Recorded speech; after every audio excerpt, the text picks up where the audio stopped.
Gold rushes rarely start with certainty. They begin with rumors. According to historical records, many of the most famous gold rushes in the United States started not with proof, but with whispers, fragments of information that moved faster than facts. A single find was enough to pull people toward a place they had never seen. But sometimes the opposite happened.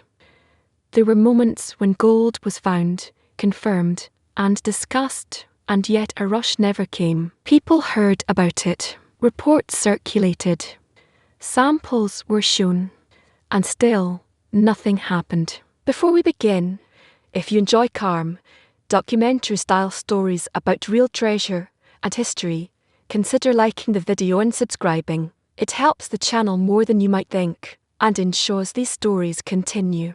This is a story about gold that came close to igniting mass movement, and then failed to do so, not because it wasn't real, but because momentum never formed.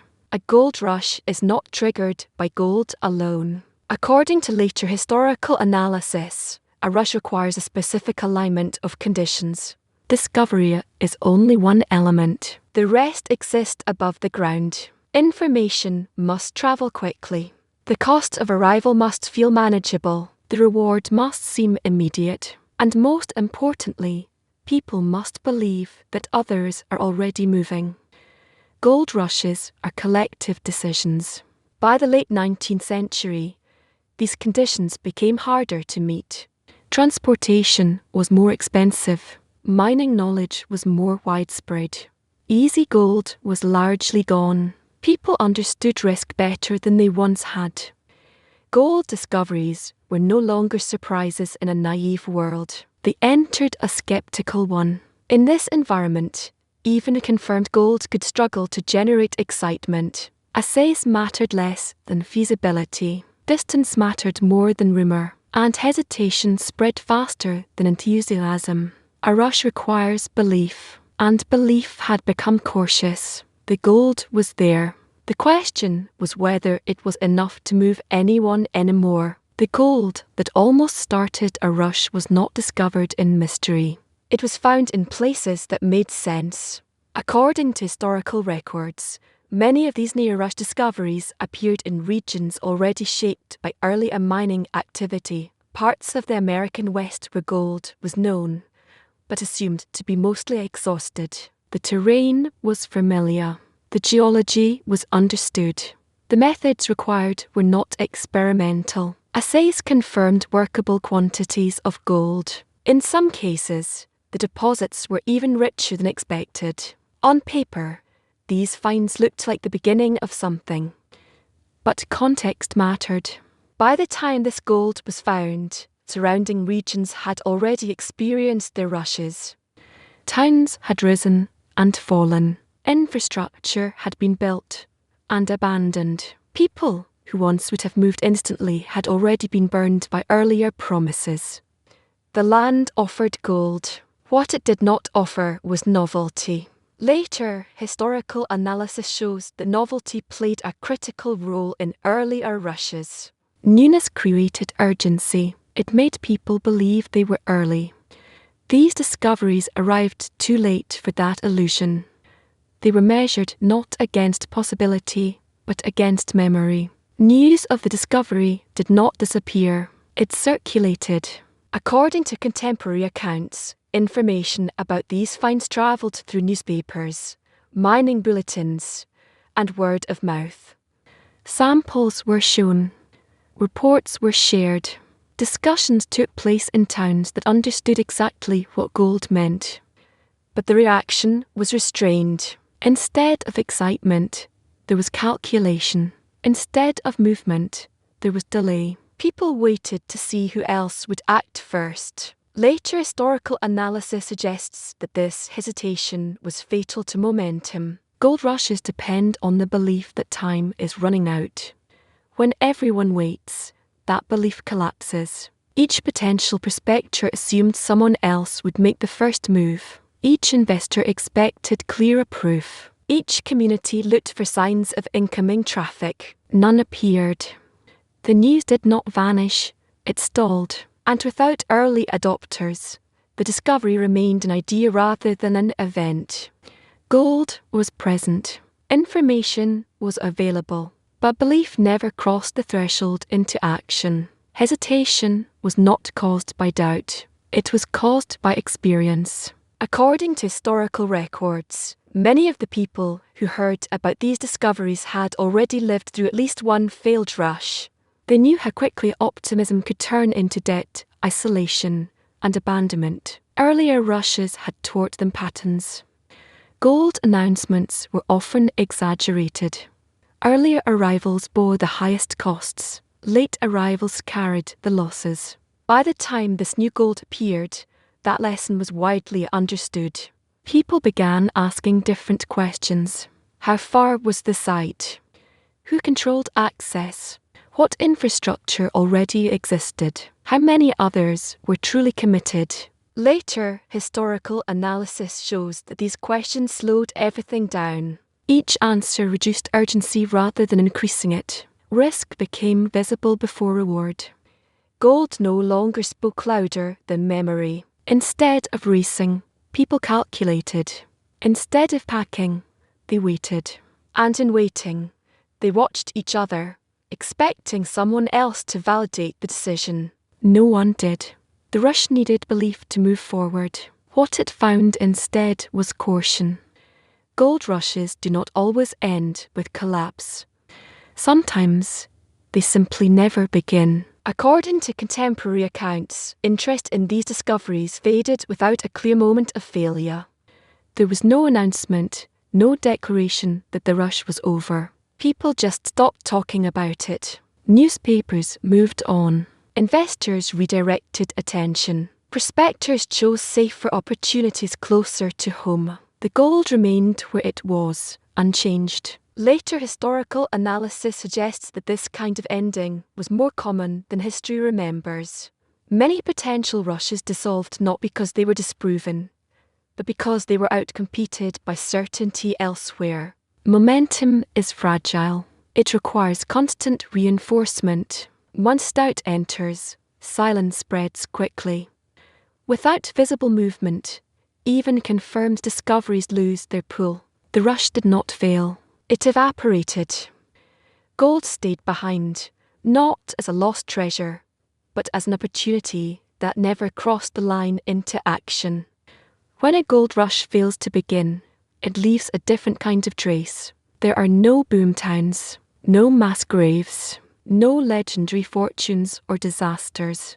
Instead, there is absence. According to historical records, sites tied to these near-rush discoveries often show signs of preparation without execution. Survey markers remain. Claims were filed and then quietly abandoned. Temporary camps appeared and disappeared before becoming permanent.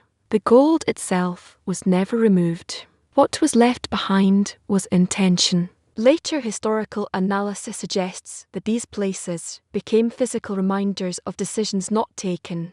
They were visited occasionally, referenced in reports, and sometimes re-evaluated, but never transformed. Unlike failed rushes, which leave scars, near rushes leave pauses. The land was not exhausted. It was bypassed, and because nothing dramatic happened, these places rarely entered popular memory. They were not cautionary tales. They were forgotten possibilities. Gold remained in the ground, unchanged, unclaimed, and largely unremarked. The real impact of these moments was not local. It was behavioural. According to later historical analysis, near-rush discoveries reinforced a growing shift in how people responded to opportunity. Gold no longer demanded immediate action. It invited comparison. Prospectors became selective. Investors waited for signals beyond discovery. Communities learned that restraint could be safer than enthusiasm. This shift altered the rhythm of resource discovery. Opportunities were evaluated against alternatives. Risk was spread rather than concentrated. Momentum became harder to build and easier to stop. Gold rushes, once explosive, became conditional. They required not just gold, but alignment, infrastructure, capital, confidence, and timing. Without all of these, even real discoveries could fail to mobilize people. These near rushes taught a quiet lesson. Gold was still valuable, but it was no longer decisive. The most striking feature of these near rushes is not what they caused. It is what they did not. According to historical records, when a gold rush truly begins, its impact is immediate and visible. Roads are cut. Towns form. Supply chains stretch outward. Entire regions reorganize around a single expectation. None of that happened here. The gold discoveries were real, but they did not redirect movement. Railways were not extended. New towns were not founded. Capital did not concentrate. The surrounding regions continued along paths already chosen. Later, historical analysis suggests that this absence of impact had long-term consequences. Areas tied to near rushes did not experience dramatic growth or collapse. Instead, they remained marginal, neither transformed nor destroyed by gold. This neutrality is easy to overlook. History tends to record extremes, great booms and great failures. Quiet non-events rarely earn attention. As a result, these discoveries faded into technical reports and forgotten files rather than public memory. Gold was found. Nothing followed. And because nothing followed, there was no story to tell, at least not one that fit traditional narratives of success or loss. Gold rush history is selective. It remembers movement. According to later historical analysis, stories that define eras are those that produce visible change. Near rushes did the opposite. They confirmed potential without activating it. There were no winners to celebrate, no disasters to warn against, no myths to repeat. Without consequence, memory weakened, reports were archived, claims expired. Locations were referenced only when similar discoveries surfaced elsewhere. Over time, even the names of these places slipped from common knowledge. Yet these forgotten stories matter. They mark the moment when gold stopped being a guarantee, when discovery alone could no longer force the world to respond. They reveal a transition from instinct to calculation.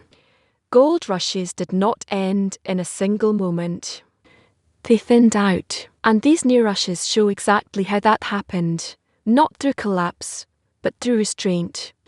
Gold rushes are remembered for what they create. These stories are about what never appeared. In each case, the gold was real. The discovery was confirmed. The possibility existed. What was missing was momentum. According to historical records and later analysis, these moments marked a quiet shift in how value functioned in the United States. Gold stopped being an automatic command. It became a proposal, one that could be declined. People had learned enough to hesitate. Systems had grown large enough to ignore isolated opportunity. Movement required more than belief. The rush did not fail because the gold was insufficient. It failed because the world no longer needed to move for it. These near rushes reveal something subtle about history. Not every discovery changes the future. Some discoveries arrive after decisions have already been made about where capital flows, where people live, and what risks are worth taking. Gold can still be found. It can still be measured and proven. But without alignment, it remains inert. The land holds value long after attention has moved elsewhere. And that leaves one final question. If a discovery is real, confirmed, and promising, but no one moves toward it, was it ever enough to matter?